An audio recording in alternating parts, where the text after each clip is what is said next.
Welcome back, everyone. This is Miss Anime's third and last installment of our Attack on Titan character spotlight.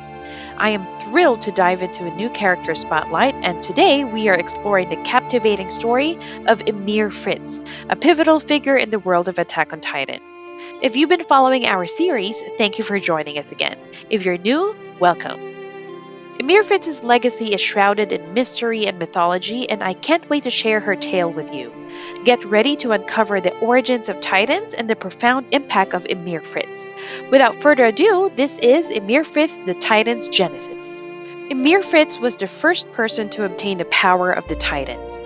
She was a slave of the Eldian king who abused her power to bring prosperity to Eldia while devastating Marley and the rest of the world. 13 years after awakening her power, she died protecting the king. Her corpse was then forcibly cannibalized by their daughters Maria, Rose, and Sheena. Her powers then split into what eventually became known as the Nine Titans. Upon her death, Ymir was transported to the Coordinate, where she molded Titans out of the sands and obeyed the royal family whenever they sought the founder's power. Being a subject of ancient history, there are various interpretations of who Ymir really was. Frida Race described Ymir as a kind girl who was always thinking of others. Aliens speak of Ymir with great reverence, praising her accomplishments for their people. On the other hand, the Merlian propaganda maintains that Ymir was a pawn of the devil with whom she made a deal, causing her and all of her subjects to be despised by much of the world. In reality, she was a slave with no will of her own. She submitted to the Eldian king in life, building him empire, brutally destroying his enemies, and bearing his children as he commanded. Ymir even went so far as to sacrifice her own life for his.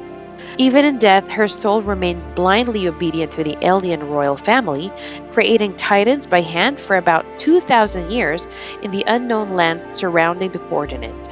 Despite not being able to fully understand her, Aaron states that Emir loved Fritz despite his poor treatment of her and his responsibility for destroying her hometown, which led to the death of her parents. She was also willing to carry out his will for the generations while waiting for someone to release her from the agony of love and yearn for that freedom.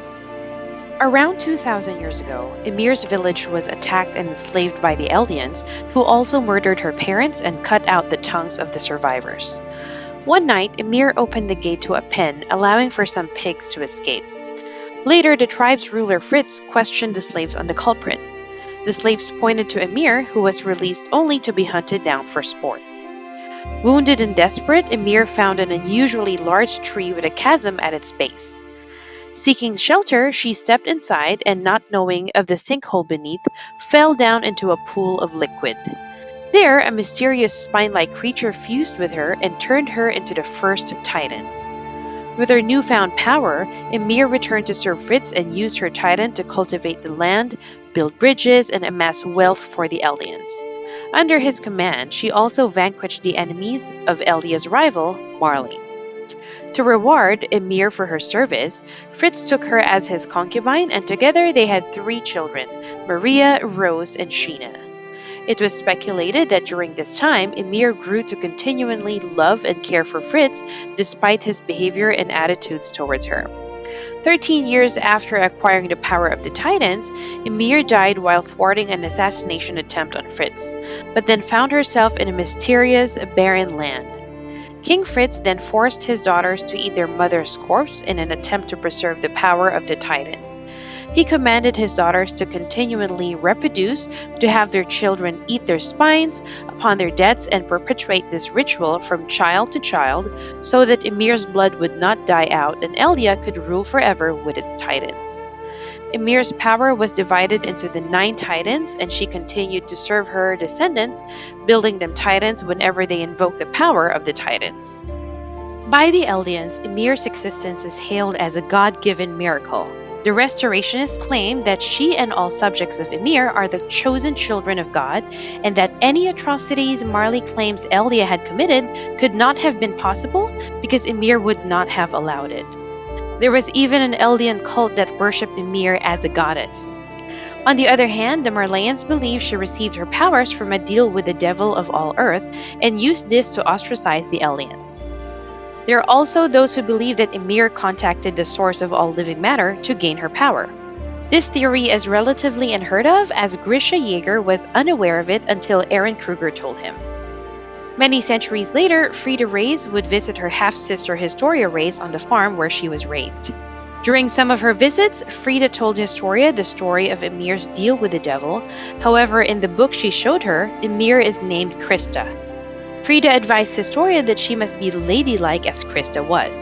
She spoke of Krista as being an altruistic girl and urged Historia to be loving and beloved like her when she is grown. However, Historia did not remember these visits since Frida used the founding titan's power to erase her memories after every visit. Historia would only recall vague images of Krista in the years to come. While on the verge of death from Levi's thunder spear, Zeke Yeager would awaken in an unknown land to discover Ymir resculpting his damaged body with earth. During the assault on Shiganshina, Zeke and his younger brother Aaron Yeager are able to make connection with each other and activate the founder before awakening in the paths. As Ymir approaches, Aaron notices her presence. Zeke explains that she is in fact the founder herself. He then asks Aaron to go ahead with the euthanasia plan. Aaron refuses and demands that Ymir lend him her strength, but his pleas are ignored. Zeke subsequently reveals he has nullified the vow to renounce war through Ymir, who obeys only the royal family, her descendants. She promptly restrains Aaron with her chains. After Zeke shows Aaron the memories of their father Grisha, Zeke realizes that Aaron was responsible for Grisha's actions against the Reese family and that his ultimate goal is inevitable. In a panic, Zeke orders Ymir to sterilize the subjects of Ymir, and Ymir approaches the coordinate of converging paths to fulfill Zeke's will. Aaron manages to break free from his chains and reach Ymir before Zeke. Realizing that Ymir has a will of her own, Aaron embraces her and asks her to help him rather than try to order her. As Zeke desperately tries to stop them, Aaron asks Ymir if she was the one who called him to the coordinate. Musing that he has been waiting 2,000 years for him to arrive, Ymir begins crying. Back in Shiganshina, Aaron's head is reconnected to his body. As everyone looks in shock, the wall crumbles, releasing a horde of Colossus Titans as Aaron forms a new Titan body. A while later, as Aaron leads the Titans into the rumbling, an apparition of Ymir is seen by a boy in the moment he is crushed to death under a Titan's foot. As Aaron converses with his friends in the paths, Ymir emerges next to Aaron and the coordinate, symbolizing their cooperation.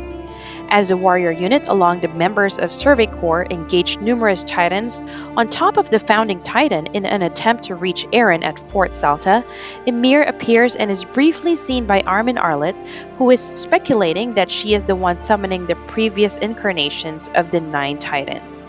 After Mikasa Ackerman kills Aaron, Ymir appears behind her, smiling as she watches Mikasa kiss Aaron farewell. Immediately afterwards, Ymir relinquishes the power of the Titans from the world. Watching Mikasa kill the one she loves was enough to release Ymir from the love she had for Fritz, who only wanted to exploit her power. As Mikasa departs from the battlefield, Ymir appears to her. Mikasa understands that Ymir's love for Fritz was a nightmare that she cannot undo. She instead thanks Ymir for bringing the life into the world, which allowed for her to be born. Ymir then envisions a different outcome where she lets King Fritz get impaled by the spear, consoling her three daughters, and subsequently vanishes at last.